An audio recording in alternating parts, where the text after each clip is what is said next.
Hey there, Internet! Welcome to the Hard On Gear channel, where I discuss and review my used and abused knives and gear, so that you know what is or isn't worth spending your hard-earned money on.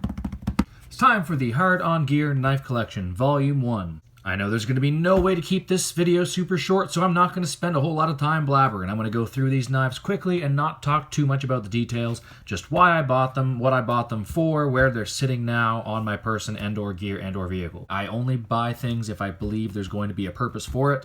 I have bought some shit that is dumb and that I probably didn't need to buy. However, I did buy each of those items with a purpose, place, or reason in mind. Some of them are practical and for work. Some of these items were purchased just to be left in, say, an emergency kit or somewheres in my vehicle or somewheres where it might be needed in that worst case scenario. And some of it is just straight up shit, which I give you full permission to make fun of me for. So just for a quick bit of context, this is basically all the knives and all the gear and all the random crap that I've got. I've been fascinated by gear and knives and tools and martial arts and survival, all that sort of stuff since I was a kid. For the last 10 years, I have worked mostly in the woods as a forest technician and wildland firefighter, so I spend a pretty good amount of time split between my office, my vehicle, and the field. While I've spent the last 10 years popping onto YouTube and viewing knives and gear and all this window shopping of stuff that I'd like to buy, I've pretty much only purchased stuff that I knew I'd use. Now that I have a reason to purchase more shiny knives and gear and stuff that I wouldn't have typically bought and spent money on because I just would never have gotten around to using all of them, you'll see this collection be expanded quite a bit over the coming years, so keep an eye out for that. This collection video isn't to wow you, this is to show you what this channel is, where I came from as far as my knife and gear history, and probably a lot of the stuff that you don't need to spend your money on because it's a bunch of crap. If you have any sweet pictures or videos of your knife collections, or you have anything else you want to share, send them along to the Hard On Gear Instagram or hardongearchannel@gmail.com. And if at this time I haven't done a review yet for any of these knives or tools that you see in here, just let me know down in the comments or send your requests in, and I'll try and prioritize those in my recording future. And my folding knife collection is relatively small compared to my fixed blades because I've used this cold steel Recon 1 and OS 8 for the last 8 years, and I haven't really needed anything else. This was purchased to be my everything knife that I could do everything with, so I only bought this knife because I was going through school and through my early stages of work and on budgets, well, trying to at least not spend too much money on knives, so I stuck with this and didn't branch out too much, just did a lot of window shopping. So I'll go chronologically through my folding knives and just show you a lot of the crap very quickly of what I purchased before I knew anything about knives, and here we go. So my very first knife, not unlike most of you people out there on the internet, something like this Victorinox Swiss Army knife. And this is not a Victorinox, this is a cheap, I want to say Chinese knockoff. Yeah, nothing at all on the outside. But if you look in here, you'll see stainless China. This is actually my father's, just a little spare that he passed me to sharpen up sometime, which I gotta do. And he normally carries a Victorinox Tourist in his pocket. But I got my first one something like this. It was just some cheap $20 knockoff, I do believe. But it was at an 8th or 9th birthday party of mine, and a friend got me the knife. I remember immediately looking at this and thinking, oh god, I'm not going to be allowed to keep this. Because even from a young age, I tended to be a very energetic individual, and immediately, I'm sure, the first thought through my parents' mind was, oh my god, he's going to cut himself and everything else. I was given the quick little rundown of what to do and not to do with a knife, you know, as far as the things you should do to avoid cutting your fingers off, and after that, I was allowed to keep it. They just said, hey, don't be dumb, don't cut yourself. While the dumb thing, I can't really mitigate too much, I have managed not to cut myself too bad with any of my knives. Somehow, as much as I dick around, and I probably should have been cut by now, and I'm sure it's coming. But I'm also notorious for losing things that cannot be attached to me, so I don't think I had that knife for very long, maybe a couple of years, and then I probably just forgot about knives for a bit. If my memory serves me correct, and bear with me, I am reaching back, and I did not think I was going to have a knife channel where I'd be discussing these things back when I was 8, 9, 10, 12 years old. I gotta remember to ask him sometime what the origin of this was. I don't think this was something that was like passed down from his father or something like that, but there might be something more to it that I'm not remembering. But I know for sure, at least, he'd give me this to carry for a bit, just hey, spare knife kicking around if you want to use this for a bit. I want to say I was around 12 or 13 when I got this, or when he gave this to me to carry, and I could be a little older, could have been a little younger, I'm not sure. As far as fancy knives go, I mean, this certainly isn't that. It's a stainless Taiwan, so, you know, it's pretty much a cheap knockoff. Certainly nothing special on the steel. The tip's pretty bent and broken off because I've done a lot of dumb things with it. It's amazing I didn't break this, but I think just because my father gave it to me, I felt like there was some sentimental value. I'm sure I'll hang on to it forever. At some point, I'll get the Eagles put back on here. While that Victorinox, or rather Victorinox ripoff, was my first knife, I still consider this, and this really is my first ever folding knife. We'll just be keeping that tucked away for sentimental value. So growing up, I never considered myself to be much of an outdoorsman. I spent a decent amount of time outside, but more of sports and playing around with BB guns and that sort of thing. Straight out of high school, I went into forestry school and I said, boy, I guess I need a knife. So I got this thing from Walmart or Canadian Tire. This is nothing special. This is, what's it say on the blade here? Ruko 440A made in China. So this is a mossy oak, Ruko distributed, cheap, Chinese made, 440A, just your bottom of the barrel garbage folder. Although I'll say, for the cheap quality of the materials of this knife, the ergonomics are actually really good. So when I just handled this at the counter and I said, well, $30 or $20, whatever I paid for this, it actually has decent deployment. Like, it's not the best, it's not the most comfortable, but it's relatively smooth. I might even be able to, I could almost spider flick it if the thumb stud didn't get in the way. But I'm not going to talk about this too much because it's not that interesting, but it is fairly ergonomic for the cheapness of it. My word, I just realized something pretty profound. This was the very first knife I ever purchased in my life. What the hell does that say about me? Mind you, I was 18 years old, didn't know much about knives, didn't know much about gear, and I really just thought this was sort of your average vanilla, hey, look at me, I'm outdoorsy. But yeah, so that'll give you an idea where my default mindset was going into purchase a knife for the first time. So those first two were gifts. Yeah, this has seen a lot of use. It's wore off quite a bit in a lot of spots. This rode in my pocket for a while because it doesn't have a pocket clip. There might have been a pouch with it, but I don't think so. But it's cheap. Like I say, very ergonomic for the cheapness of it. It actually feels really good. It's a liner lock, which I hate, but I didn't know any better at the time. This is where I developed my first hate for liner locks as a left-handed individual because you have to, sort of. It's not that bad, but if you want to close it with one hand, you do have to fidget with it a little bit. But a lot of the time with the liner lock, I just sort of press it against something and flip it closed like that. But yeah, nothing special about the materials on this. Just a rubberized kind of a handle here. They're actually really comfortable and grippy, again, for the cheapness, $30 of this knife. And the steel is 440A, cheapest of the cheapest Chinese crap, coated with some crappy coating. This is not a great knife, but for $30 you can certainly get way worse, and I certainly have got way worse. I've done worse than this throughout time, so I'm kind of proud of myself relative to some of the shit that I've bought. Good God, what does that say about me as a knife person?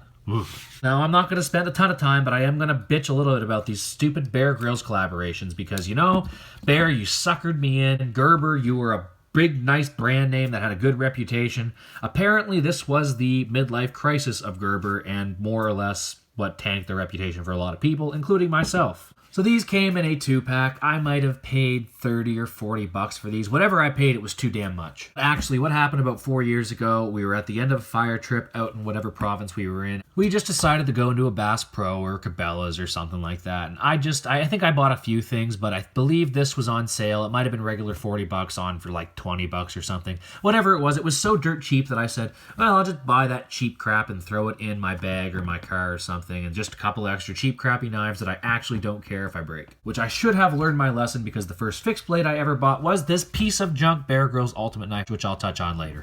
But I don't know what I was thinking. It was purely an impulse buy for $20 or whatever. I just don't know why I would purchase any more of this. Maybe I'm being too hard on these. They're not the worst thing you can get for the money. Maybe the second worst thing, whatever the first worst thing is, let me know. This just sits on a little basket in the kitchen just in case myself or someone needs a knife to open a letter or something random. And I'm a little ashamed to admit that this thing has found actually a decent purpose and a lot of use on my fire belt. Why, you ask? Why would I degrade myself like that? Well, I've always got the Recon One on me. For the first few years I had it, I broke it in and wore it down, prying open a lot of shit that I shouldn't have pried open with this.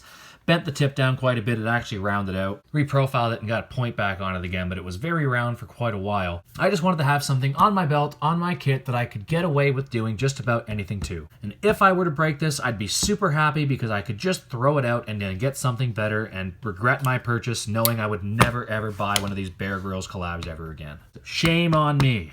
This one does actually come with this little nylon sheath, which is pretty handy, and I put it on my belt and I figured whatever, I'll definitely lose that because I've ripped multiple Leathermans and multi-tools off of my belt with these cheap nylon straps. And why hasn't this ripped off yet? Ugh! If I for one day took this out of there and slipped my Spyderco or something in there, I guarantee you I'd lose that the first day. Oh, I think I've been bottling up some aggression against these things. So after a couple of years of beating up that little mossy oak knife, I decided to finally purchase my first real knife. Which, by real knife, I mean my first actual good quality knife that would last me for a long time no matter what I did to it. Which is the Recon One. I think that's pretty much what the Recon Ones are built for. pretty much a knife that you can get away with doing anything with. Not to say you should, because folders aren't fixed blades and fixed blades are much sturdier. That is 2 pieces of steel that will never hold up to what a fixed blade will hold up to. But I beat this up plenty. You can see that DLC coating is so scratched and worn down just through years of abuse and beating this through stuff and chopping down trees. And I've probably thrown this a few times, but I definitely just try to use this for knife things. But this has done everything knives can possibly do, and then many things that they shouldn't do. The sharpened edge had worn down to such a small amount. The hollow grind was great because I just kept touching it up and it kept staying very razor sharp. AUS 8 steel, this is the old Recon one, so this is very easy to sharpen. Does not hold an edge very well, but relative to everything else I had, this was a super steel to me. So yeah, you can see I've reprofiled it, and I went a little too heavy on one side of the tip here. I'm just doing this by hand with the whetstone, just because I like the challenge, and it's fun, and it's kind of meditative for me to just sit there and do that for a half hour or an hour. Now let's check out that reprofiling job. Still push cutting sharp. I've got a little bit of a curve to it though. I went a little bit too heavy on one side. This is the combo edge version, so as I've learned throughout the years and mostly from this knife, combo edges are okay, but this Cold Steel Recon 1 with the combo edge is such a big combo edge. There's such little belly. It's really hard to start your cuts on a lot of things, so I would, I will get a Recon 1 in better steel at some point, and I'll most certainly be getting the full bellied version. Still holds up great, and really, I need to take this apart again and look at it. Maybe I reassembled it badly, but I'll check. But I think it could just be worn down to the point where it's finally starting to wiggle. But still very strong. Still definitely not as strong as it was, but I would trust this thing over most other locks. Cold Steel Medium Luzon. This is one of the strangest things in my collection relative to everything else I own. This was basically Cold Steel's compromise for folks like myself who are in a country like Canada where you're not allowed to carry balisongs, butterfly knives. So this is just a cheap FRN handled 8CR13 MOV blade. It's not the worst. It's decent quality. It's built well. Cold Steel does such a good job of building their stuff, but this is not built like my Triad lock knife, and this is not supposed to be. It's a budget knife with this flipper lock and little slide feature here to back up that cheap plastic liner lock. It's interesting. I bought it because Filipino martial arts interest, to be honest, and I bought it to try it out for a cheap thing to slip in my car visor if I wanted a backup blade. But you'll see that most likely replaced with a wrap number 1 at some point, I think. Or at least something along the lines of that $40 to $60 price range that I can stick up there for a light pocket knife, and I don't really care if it gets stolen. This is something very different, but I just bought it because it was an extra $15 when I purchased an extra Lansky Blade Medic. Just a neat little tool if you're looking for a quick touch-up in the field, so I've had this one for a while now, and this is pretty handy. It's not super worn down, but it's just a nice thing to keep in your backpack or in your back pocket if you're out hacking stuff with a machete or something and you need to just take a quick nick out. But when I ordered the second one, I had an option to pay another $15 for this Lansky World Legal Knife. So this Lansky collaboration is with Wilhelmsen. It's a Denmark company, and this was developed by a Denmark resident, who made a World Legal Knife. So it's a non-locking slip joint with this mid-lock feature, or mid-stop feature, and a less than 3-inch blade length. 440C stainless steel, so it's not, for what I paid for this is better than a lot of budget stuff. And this modified sheep's foot actually cuts kind of interesting. Like, it's got a nice profile for hatching paper all the way through the slice. And anything else that you're trying to cut other than paper, obviously. It's got a very hefty pommel. This is not a light knife. Just a cool little thing that I picked up because I could. $15, something so off of most of what I own, and it's just there now because I'm dumb and I bought it off of impulse. Now, buying that Luzon got me in the knife buying mood, and that really is what launched this channel and the launch of the search for my new EDC fixed blade, folding knife, and multi-tool. This Spyderco Manix 2 was the Spyderco I decided to be my first Spyderco because it's fully ambidextrous. It's built to be their rugged work knife, kind of comparable to like a Recon 1. Definitely not as rugged or overbuilt, but certainly as far as Spyderco's lineup, definitely one of the more rugged and solid, hefty knives that you're going to have a hard time breaking. The blade stock's a little bit thicker, the tip's a little thicker than the Paramilitary 2 or than a lot of the blades. I could not be much more happy with this knife. It is so nice, so fun to play with, so fiddle friendly, so rugged, so solid. And again, super steel for me used to be AUS 8 because I did not have anything to compare it to. By God, S30V is so nice that I'm sure there's better stuff, and I'm sure I'll find stuff that's more suitable for exactly my needs.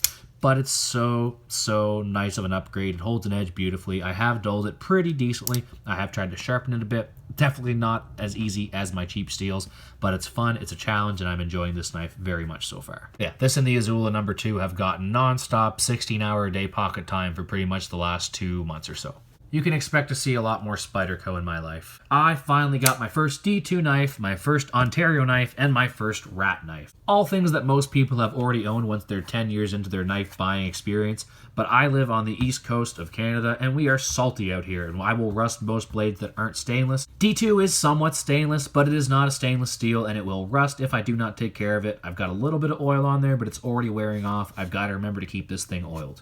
Before I got my Recon One, when I was doing all that research on the internet, nothing about the rat knives, or Spyderco for that matter, really appealed to me. They're just too plain vanilla, and I like something with a little more flair and tactical, nerdy bullshit to it. So this has got to be probably one of the most popular knives in the world. The ergonomics, even for something small like this, are quite good for a knife that you're going to pay maybe 40 bucks American for. I paid, for the D2 version, 65 bucks Canadian. Plus tax and shipping. I think it was like 80 some bucks to get it here. The OS 8 version's even cheaper than that. Probably paid 10, 20 bucks less at Canadian. It's going to be one of the better knives you can get if you want a small budget pocket knife that's going to do a lot of good work for you. But it's a liner lock. God, I'm not a big fan of liner locks. Left-handed people problems. Get over it. I know. Can't wait to put this D2 to the test and find out exactly how well it holds up. The wear resistance is supposed to be excellent. The sharpenability is supposed to be horrible. So again, we'll have fun practicing on some of these harder super steels. Actually, this isn't a super steel. It's just a tool steel. So meant to be able to wear on machines and such. So this is going to be harder to sharpen than cheap Chinese stainless. This is a Smith & Wesson just combination buy I bought with this multi-tool, which I realized while I was shooting this is sitting in my fire bag in my radio harness. Yeah, nothing special about this. I've kept this just lanyard looped onto my chainsaw pants. Just a short lanyard loop. It's more or less if I need to cut something quick by my hip. I've got other knives on me almost all the time. However, when I'm using a chainsaw, there's so much grit and tiny sawdust and chips and oil. I just don't want it getting in my knives, nice knives. I don't want to have to clean them if I don't have to. You can see this is just a cheap little skeletonized frame lock of all things, but a cheap yet sturdy yet effective Smith & Wesson stainless steel knife. I might have paid a total of $30 for the combo of the multi-tool and this. Nothing special to it. Again, just cheap crap I bought on sale because I want to throw stuff in my bag or on my gear that I don't have to worry about breaking, losing, or cleaning. So this will be a nice segue into the multi-tool section, which is going to be small because out of all the multi-tools I've lost half of them off the nylon straps, basically by wearing them on my belt, going through the woods, and having them catch on something, and then me doing like I always do, which is bore through the woods like a freaking animal, and it ends up getting lost somewheres. So I've had 2 Leathermans and a Gerber that are somewhere scattered across Canada and multiple provinces, and I just stopped putting them on my hip. So I got this cheap Bibery multi-tool. For a $50 multi-tool, this thing's super heavy, but it's super hefty and super rugged and capable. I can't believe, actually, the value of this for something I'd never heard of. I'd never even heard of the brand before, but this is solid. Stainless, relatively easy to get to all the tools. These pliers are spring-loaded and fairly capable. The ergonomics of this are nice. All the tools are accessible from the outside, and they've got a really nice, big, hefty push-button lock here. Which actually, well, and you know, they're a little stiff because it is a cheap knife. It's not something super nice like a fancy $100 some Leatherman. But for 50 bucks for something, again, that I can keep on my bag, not have to worry about cleaning. But this thing hasn't got a ton of use. It's still quite shiny, still quite new. A lot of the tools, if not all of them, except for the blade and the saw maybe, haven't gotten any use. Now, I haven't purchased a ton of multi-tools. I've bought many and I've lost several, and I haven't had many use for them in my life, just because a lot of the time I'm cutting things or sawing things rather than manipulating small parts. Also, I'm not the most mechanical person in the world, so I'm not always out MacGyver and stuff. I'm normally beating stuff and tearing stuff and or rebuilding stuff in a very crude manner. I will beat this up sometime and get a good video showing the restrictions, limitations, and capabilities of this cool little multi-tool. Not a little multi-tool, pretty heavy. This has got to be just about close to a pound, or at least 12 or 14 ounces. This is more my speed for a multi-tool now, and I've been looking for something like this for a while. I've committed to wearing this at least in my coin pocket or my back or front pocket of my pants, just to have as a backup, because there's been many times I've always said, God, I wish I had a set of pliers right now or something that I could use other than my Recon One or my tip of whatever pocket knife I'm carrying. I don't really want to ruin that on something I could be twisting and prying with a tool that's made to do that. The Leatherman Squirt PS4 is probably one of the most popular keychain multi-tools out there. For the price of 40 bucks, this is such a capable little thing. I don't keep it on my keychain because my keychain is large enough with the keys I have on it and flashlight. I would like this to be in my pocket where I don't notice it unless that time comes up where I actually need the pliers. I plan to keep this knife sharp on here just for a little backup blade if I ever need it. And it's got another 7 or 8 tools out here, your basic couple of screwdrivers and a little set of scissors, which I actually use to cut out all these little hog logos and stuff just for shits and gigs. I could have went with a Victorinox Swiss Army knife, but I wanted pliers. I wanted something that had that feature, and the Leatherman Squirt is half the size of a lot of Swiss Army knives and twice as capable if you ask me. So that multi-tool is nothing special. It's already starting to rust a decent amount. It's, again, it might be worth 20 bucks. It's just something that I threw in my bag to have it there so I would never have to take it out and then be in that situation where I forgot to put it back in. If I'm ever going to need a multi-tool, it's most likely going to be on the fire line, so I want that in my chest harness in case I ever need it. I will not bore you with my flashlights because they are just the same $20 streamlined stuff you're going to see pretty much everywhere. Moving on to the fixed blades. This is the Bear Grylls Ultimate Knife. I bought this because I walked into Walmart or Canadian Tire my first or second year of forestry school and I thought, I need a fixed blade for the woods. I'm going to buy something that could do everything. This had a flint and sharpener on the back, which I wouldn't have known how to use at the time. There might have been like even a whistle on the pommel or something. I don't really remember. There was just a bunch of flashy bullshit all over this knife. And it is marketed to be the one knife you would need for the woods, the Bear Grylls Ultimate Knife. I'm sorry for anyone who actually likes this knife because I understand it's not that bad. But it's just, you know, as a person who does enjoy knives and came to really like craftsmanship and say just thoughtfulness and non-gimmicky bullshit in their knives, well, this thing's not, this thing is all of those things. So let's just tear this thing apart right quick, and then if you actually like this knife and you do not like what I have to say about it, you can let me know down in the comments why you enjoy this so much and why my comments have offended you. So hey, let's talk about the good stuff. There's an ambidextrous sheath. That's nice. I'm left-handed. Ambidextrous sheath is pretty nice.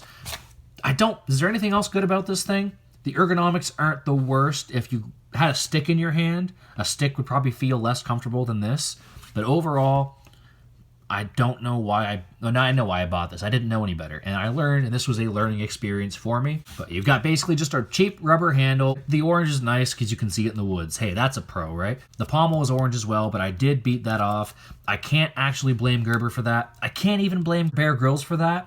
That was my fault for throwing it at trees. And I remember throwing it at this large tree and seeing that break and thinking, on the blade, there's Bear Grylls putting his signature on this Gerber knife, which Gerber, haha, you learned. Bear Grylls, yeah, I don't think you could know any better. This is a little cheap combo blade with some kind of a cheap gray coating on some, is that 7CR17 MOV? Which, by the way, Bear Grylls, your ultimate knife has 7CR17 MOV steel on it? Really? Yeah, okay, I'm going to lighten up a little bit. I know I'm being a little facetious and a little bit of a dick on this whole Bear Grylls thing, but I guess I'm just a little insecure and mad at myself for ever purchasing this stuff and now having to show that it is in my collection and that this is the kind of stuff that my brain was attracted to at the time. Also 4 years ago when I bought that stupid folder combo set, God, shame on me. So really the problem is not with Gerber or Bear Grylls. The marketing is there for a reason and it takes advantage of dumbasses like me. But in all seriousness, I did use this knife for a couple years. It is not the absolute worst thing in the world, but again, probably the second or the third worst. And we'll just dump this off into the pile of crap. Don't throw your knives. Instead of paying $50 or $60 for something like that, why don't you pay $20 or $30 max for a More Companion knife, which is so much better, so much more capable. Now this More Companion can do pretty much everything that Bear Grylls knife can do. This is the carbon version. It's not stainless. You're going to be able to see that little bit of rust on the edge because I didn't do a great job of oiling this before putting it in my car. This one just sits in my in the car door little cup holder thing just so I can have it in case of emergencies or if I need to take it out of my car to go beat on something with in whatever case I need to beat on something. Anything you can do with that cheap-ass Bear Grylls Gerber thing, you can do with this knife. It doesn't have the fire starter flint at the bottom, doesn't have any whistles or sharpeners, it's not going to suck your dick for you, but if you need to do knife stuff, this can do all kinds of knife stuff. That Swedish steel is so freaking good, and these knives are on just about every fishing boat that you're going to find in Atlantic Canada at least. I don't know about other places in the world, but I'm sure if more knives are making their way all the way to the east coast of Canada,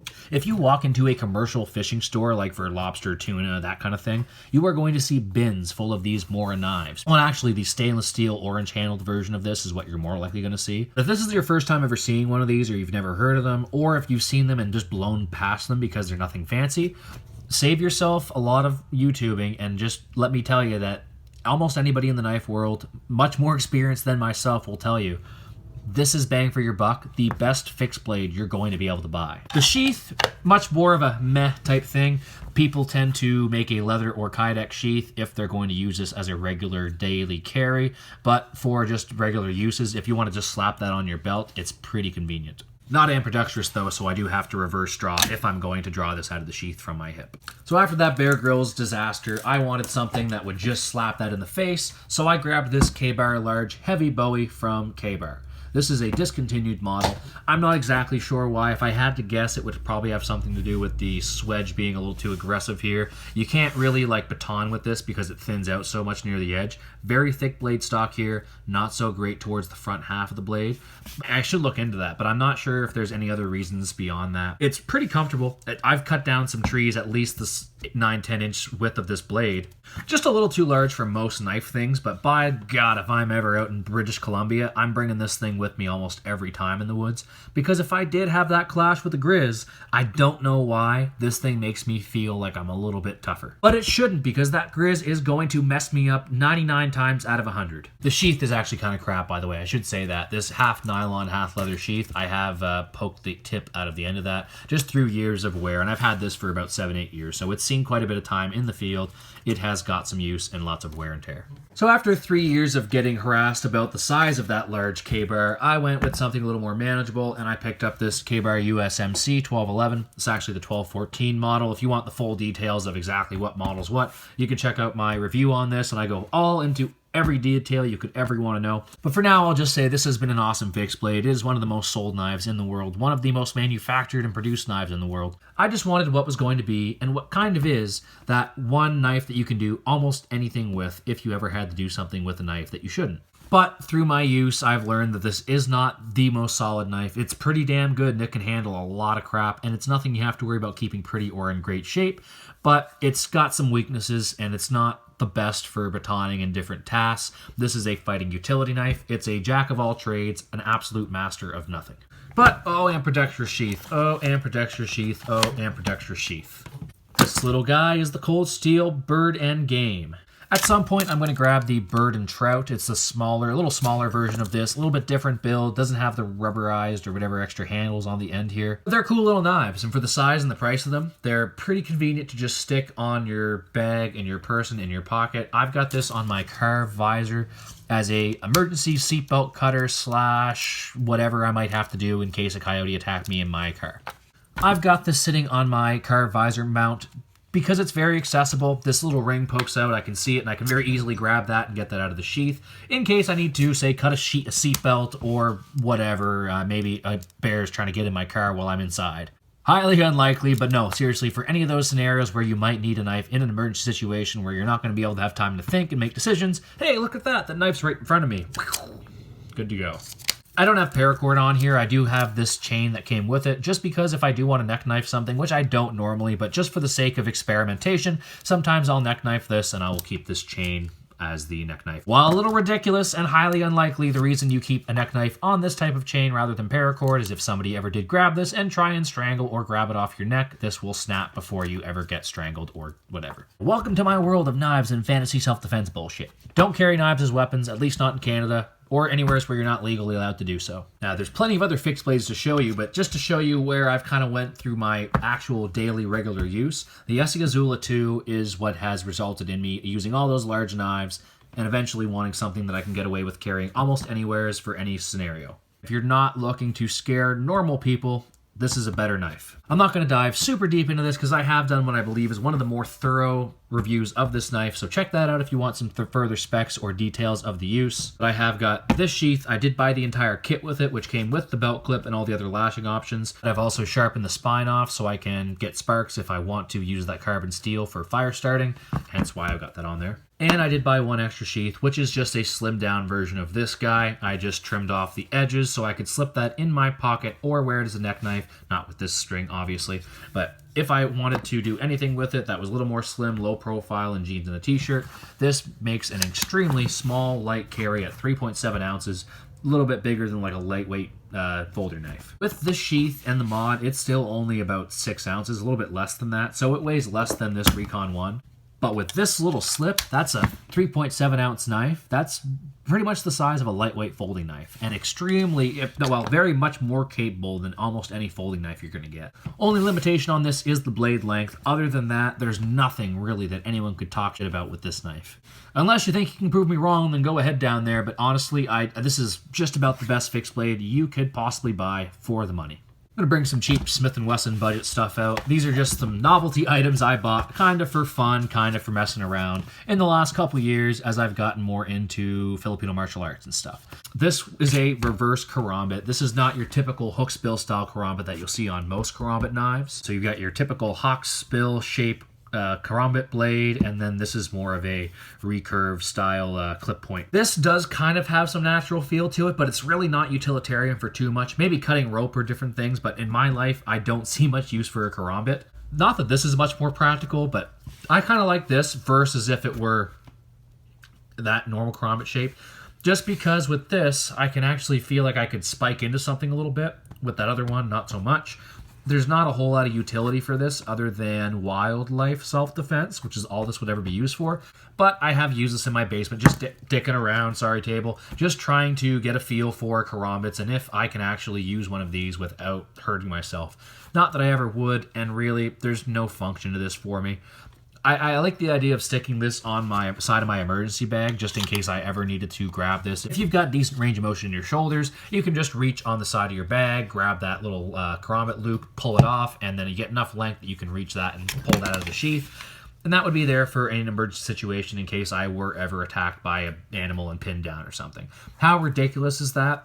11 out of 10 for sure, and I would be better off carrying something that doesn't look so ridiculous like this and that has a little more function and ergonomic to it. But for 30 bucks, 35 bucks, kind of a nice cool little knife. This Smith & Wesson spear is again about 30 bucks on Amazon. This is just a stupid but fun little piece of gear that I picked up to play around with some spear work. This is a dagger style blade. Only one edge is sharpened, but I plan on sharpening this other edge up and doing some practice spear work with it. And eventually I figure to stick something like this in an emergency bag just for the fun of what if you're lost and you've got 3 days in the woods with nothing to do but kill time. I could have a lot of fun dicking around trying to take down a grouse or a rabbit with a spear. Not saying that's the smartest or the most ethical thing, conserve your calories and all that stuff, but anyways, I do just like dicking around with this stuff for fun. Not much practical purpose to it unless you're boar hunting somewhere, which get a better spear. Yeah, you can stick the shaft of a stick in here and use that as a spear. Now, if you've never done any spear throwing or spear hunting or anything like that, you are going to be screwed if you are going to rely on this as your primary source of food or survival.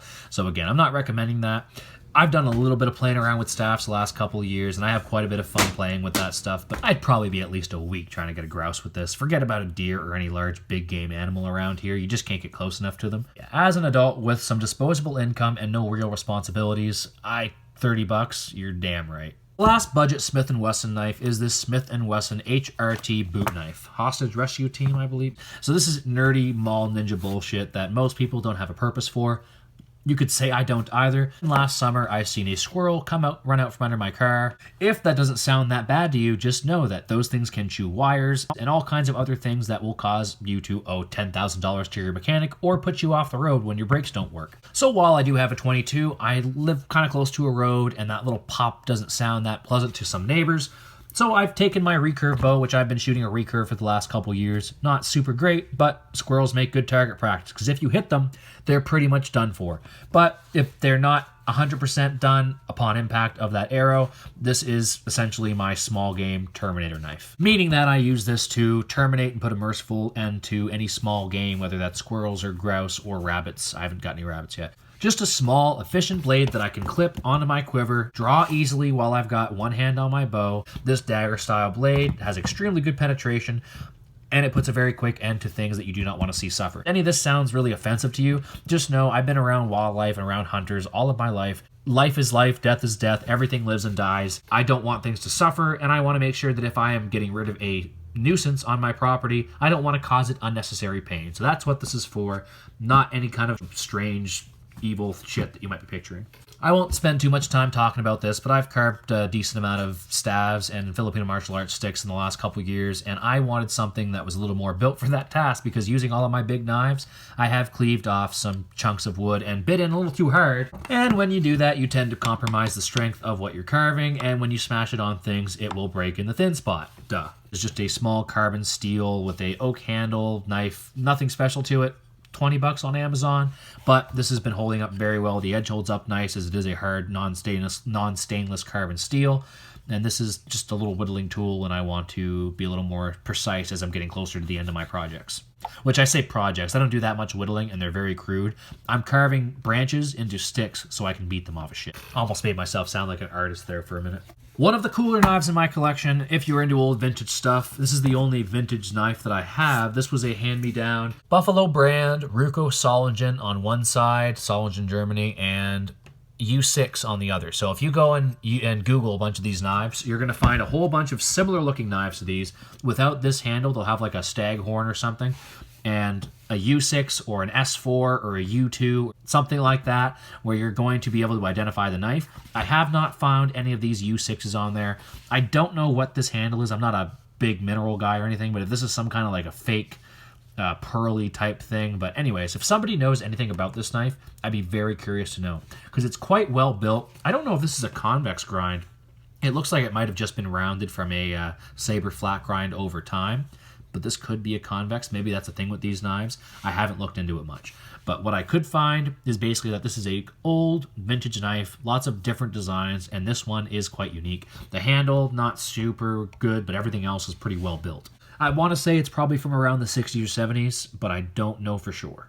Also not a bad little leather sheath with this. This was actually kept in fairly decent condition, but it is definitely worn down, definitely got some age, but the sheath seems to be of fairly good quality. If you're into leather, let me know if that's good or just okay stuff that I'm overselling because it's a little shiny and old. On the newer front of that sort of knife, these are the only two sort of bush hunting style fixed blades that I own. This was a recommendation from my new manager at work. He's quite into like timber sports and that sort of thing, so he knows a thing or two about bladed objects and steels. So this is a D.H. Russell Grohmann belt knife. So Grohmann is the brand. I think D.H. Russell was the original designer of this knife. This was manufactured in Pictou, Nova Scotia.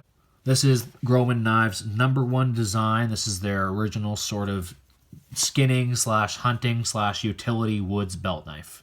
Cold Steel actually has a version of this for relatively cheap, $20 or $30, called the Canadian belt knife. Obviously much more budget steels and materials, not the nice wooden handles and different options you can get, but a very nice budget knife if you want to try this out and you're not sure about the ergonomics, because this is a back curve style blade, as opposed to something like the Izula II or the Manix II, which has got more of that forward style. And as I've gotten more into Filipino martial arts the last couple of years, that forward style Filipino martial arts type of blade, where the forward curvature helps you to lead your strike or slash or whatever, this really doesn't work for that. And not that I'm planning on doing a lot of Filipino martial arts with my everyday carry knives, but when you get used to using knives certain ways and you get used to certain ergonomics, this just doesn't really line up with that. But it is one of the most comfortable knives you can put in your hands, and it feels just so well built and so sturdy, and I believe you can get away with so much using this. I haven't put it to the test yet, mostly because this is prettier than a lot of knives I own.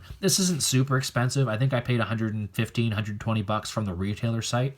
If you order from there, the Canadian retailer site, you can customize your knife, customize the handles, customize the steel and the grind and all that kind of stuff. It's a pretty cool site. Check it out. If you want to order a knife from these guys, I'd say it's well worth it. You might pay a little bit more out of a retailer in the States or somewheres where this knife is further geographically from. But as a collector piece, as a woods piece, I'm not much of a hunter, and I've never taken down a big game animal that I've had to skin.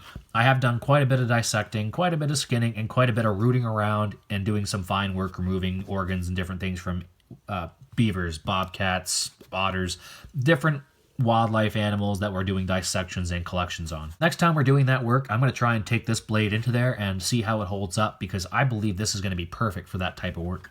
And the sheath is also a nice piece of work as well. You can get various versions of this. I got the Army overlap style because I wanted something that would stay in my pocket in the woods, but you can get them with the sharpener or the fire steel holder. You can get them open faced, but this is the style I wanted, because if I was ever going to use this, it's going to be on my belt for long periods of time until I need it, because I don't want to use this for a lot of rough, nasty junk that I'm going to be using my northern knives for. I actually carried this on my belt for about a month before I got the Izula II. I did not like, and I don't like, having a fixed blade on my hip when I'm doing everyday stuff, because it just dangles vertically in an unpleasant way when you're trying to get in and out of chairs and stuff like that. After a month of having this on my hip at work, I said, you know, I'm going to get something that's a little more easy carry, because I like carrying a fixed blade every day. I like the versatility, I like the strength, and I like the idea of having something on you that you know can hold up to almost any task. But this is uncomfortable to carry for a long period of time in an office or in a vehicle. That Izula Scout carry was really the result of me wearing this for a month and deciding, while I wanted to have a fixed blade EDC, I did not want something dangling off my hip this size. But such a cool knife, super recommendable. Great if you're looking for something a little more outdoors and traditional looking. I'll bring out a couple of machetes. I actually just gave an old $20 beater Gerber Canadian Tire thing away to a buddy of mine, but that was, well, I've used that more than I thought I did when I seen the wear and tear on it. I've been using that, I think, just randomly if I needed to take down some trees, and I beat it off some rocks. But these are the other tools that I've had. This is an old Mexican CH460 on the blade there, if anyone can identify that for me. You can find pictures of these all over the internet, but there's not a lot of information. I believe they were made in Mexico. I want to say I seen something along the lines that this was like an Alaskan surveyor machete. Somebody might have just told me that out of their ass. I don't know. But this is a 2-foot sword for all intents and purposes, and this will cleave many branches. If you need to clear a trail with hand tools and you're just looking to carry one thing, that's not a power saw, obviously, this is a great tool for that. I can tell you that from firsthand experience. But if you have actual work to do, you're not going to want to carry this thing around on your hip. Comes with this really cool old sheath, and I'll be hanging on to this knife and sheath forever, this machete slash sword rather. But this is just a nice old thing. I got from a landlady. I was helping her clean out her attic, and she said, oh, I actually sold 2 of those in the yard sale last week. Just throw that in the yard sale pile. I said, oh dear Lord, I'll buy that from you, and she did give it to me. Non-stainless, a very rustable carbon steel blade. I have sharpened it, the entire thing once, reprofiled, and given it an edge back. It's quite sharp, but it has started to rust on the edge where I've had it in my car, and it's got a lot of moisture. So last year, I finally bought a decent, more compact, capable machete. I searched around, and I wanted something that kind of replicated that Filipino martial arts style, and many machetes are based around Filipino martial arts type blades. So this is a bolo style blade. This is the Ken Onion designed Chance and Hell bolo from CRKT. I think the other one is called the Half Chance, which is a little bit different machete style. Then there's the kook versions, which I can see myself getting a couple of those kukri versions of this in the future, because this has left a very good impression on me. Lots of lanyard holes. Some people prefer to have it up on this top one, but this is very nice if you want to hack away on stuff and not worry about this going flying from your hands, especially if things get wet. Between the rubber grip and the lanyard, you're pretty set. So the blade's about 1 foot, the whole thing's about 17.5 inches long, very compact, but super capable for the size of it. You're not going to chop branches off with this like you would with a larger machete, but this can still do much more than what a foot-long blade should be capable of, just because all the weight is pretty much out to that large bolo tip. It's not a 1085 or 95 carbon steel, but this is a 65 MN spring steel. This is the only spring steel knife I've ever owned, so this is my first experience with it. I am happy with it, but I think I do prefer 1085. It's definitely harder to sharpen, I find, than the 1085 or 1095 carbon steels, and it's just not quite as good in my opinion so far, but nothing wrong with this. Edge retention is still phenomenal. I've sharpened it up a bit. It's a pain, like any large bladed tool. You got a lot of blade to sharpen, and when it's not a super easy to sharpen steel, you got to put some work in it to make it cut good. But it's a machete, not a folding knife, so it doesn't have to be razor sharp along all the edges. It just has to have a good, solid working edge. The sheath is a little more of a blunder, if you ask me. These snaps aren't my favorite thing. I've put a lot of electrical tape on here just to kind of cover up some of the strings and or different lashing stuff that was exposed, because I will catch that on stuff in the woods. I didn't go and tape the whole thing up just because I didn't want the whole thing to look like trash, but these were the areas I was most concerned about. These wouldn't be much of an issue for a right-handed person because as you're moving through the woods, that shouldn't snag. But if you're like me and you're left-handed, you've got to wear this on your left side to draw it from your left hand. So those at some point are going to snag on something and open up.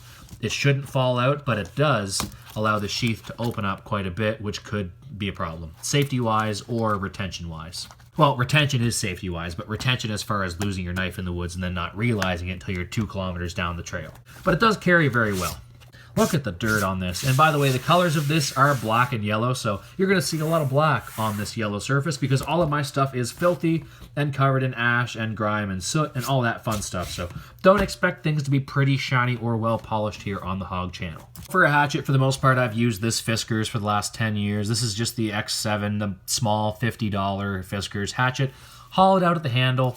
Very decent quality steel for the price. These Swedes and Scandinavians, generally speaking, tend to make pretty darn good steel. There's obviously quite a bit of rust on here. I've got to get that cleaned and touched up at some point, but this is just a butch beater. This needs a new edge job, something fierce. At some point here in the future, I'll buy a nice little tomahawk or hatchet for the woods, but I've just used this thing for so long and it's done the job, so I haven't really seen any need to upgrade from that. Lastly, I'll show you these few saws right quick. If you're ever going to do any kind of construction in the woods as far as making a camp or building furniture for lean-tos, kitchens, shelters, whatever, you're going to want some kind of a small folding saw if you don't have a chainsaw with you, which if you're hiking in the woods, you're probably not going to have a chainsaw with you. This is a cheap Coleman $15 folding saw. You can get these anywhere at Canadian Tire, Walmart, wherever you live. You can find them in your generic hardware stores. This one is probably not worth your time. It's cheap and it's light, and if you just want to use it once or twice and then throw it away, perfect. But it doesn't really lock anymore. There's a lot of play in the blade. I don't think that lock doesn't do anything anymore. That just sits in the back of my car because if it's there and I need it, it doesn't really bother me to have it there. A little bit better than that, you've got this Fiskars Folding One. The locking system is a little bit better. The fit and finish is awful on this, if I'm being very honest. It does not want to open or close super easy, but it's a little more sturdy, a little more solid, still flimsy, loose, cheap crap. But if you ever did have to saw a few poles for building something in the woods, this will do that job. A little bit better quality, probably more around the $40 range than the $20 range. This is a still pulse hardened. I don't know much about these kind of steels, but they stay pretty sharp. You do have to replace the blades eventually, or if you break the tip off like I did. I think that's a fairly common thing, though. I'm not too worried about that. I haven't replaced it because, for one, the blades are expensive. For two, this cuts very well, and I don't really see the need to replace something that's working just fine. The sheath's okay, nothing wrong with it, just a cheap little plastic or nylon sheath. I may have busted one piece off, but it didn't really affect the retention at all. It handles pretty well in the woods. I don't mind the way this thing carries. It's pretty comfortable, except of course I'm left-handed, so I've got to reverse draw it, which is not my favorite. And lastly, I'll show you this little Gerber saw, which I purchased for a bone saw. I don't know if I'll ever clean a deer by doing the breastplate or something like that, but if I ever wanted to quarter up an animal or had to saw through bone for whatever reason, I bought this $40 Gerber saw just to stick in my bag, and it is there if I need it. It could also be used for all kinds of other sawing tools, I'm sure, so if I wanted a small saw to carry, this is probably the go-to. I got to try this out on some wood and see how it holds up against that, and then I'll let you know how this thing does. But it's very comfortable, very light, skeletonized little tool. Probably weighs no more than maybe 8 or 9 ounces, but pretty cool. Gerber, check it out. So holy smokes, that was a lot of knives and a lot of gear and a lot of crap and a lot of stuff I didn't need to purchase. But it's been pretty cool for me to put all those together because it's shown me where my knife purchasing mindset has been throughout my last 10 years of working around the woods. My least favorite thing about this video has been gathering all these knives over the last couple weeks and remembering where the hell I put them all, because they all have their place and their purpose. And to finally be able to put them all back is going to be a big relief. From all of these large, big, a little bit overkill knives, I have managed to go to something a little more manageable in the Esee Izula II, the Manix 2 from Spyderco, and the Leatherman Squirt PS4 from Leatherman. Much more tame, much less loud to the public or anyone who might see me carrying or using these. And overall, I think I'm going to get a lot more function out of these 3 tools than I will ever have gotten out of any 1 or 2 knives before. And of course, we can't forget about that Recon one, which was my #1 pocket companion for about 8 years and has done pretty much everything that all of these other knives have done, and then maybe a little more. So if you've managed to make it this far in the video, congratulations, you really like knives. Probably a little too much, but thanks for sticking around. Look for the individual videos and reviews on all these. Send me any of your good collection pictures or videos to the Hard On Gear channel Instagram or the email or down in the comments. Just let me know what you've got and what you're looking to pick up. That's absolutely all I've got for this long ass video, and until next time, this is the Hard On Gear channel signing off.